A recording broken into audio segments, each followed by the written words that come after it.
Whether you're printing and cutting your graphics yourself or sending your artwork to a printer, I'll show you a couple different easy ways you can add trim marks in Illustrator. So to begin, you want to make sure that you have bleed around your artwork, and you can do that by going to File, Document Setup, and then just clicking on your bleed size here. 1/8 of an inch is good.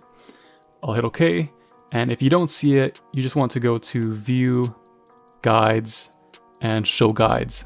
Now the first way, let's just select the artwork that we want the trim marks to be attached to, and then go up to Object, Create Trim Marks, and then as you see that adds trim marks along the edge where we want the artwork to be cut.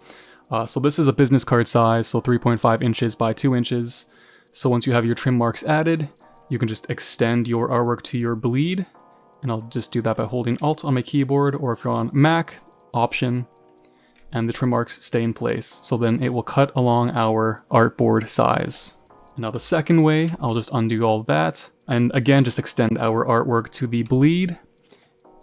If your artwork is just white, this won't really be necessary, but since there's color, I don't want any white edges showing once we actually cut the business cards. So let's just go to File, Save As, and then you want to save this as a PDF. And then in this panel here, you want to go to your marks and bleeds, and then enable the trim marks checkbox here. And then let's just save our PDF. And as you see, the trim marks have been added, and you can see exactly where we should cut the business cards. And that is all there is to creating trim marks in Illustrator. I hope you found this video helpful. If you did, make sure to leave a thumbs up and subscribe. It helps a lot to support the channel and to create more tutorials like this. Thanks for watching, and I'll see you in the next video.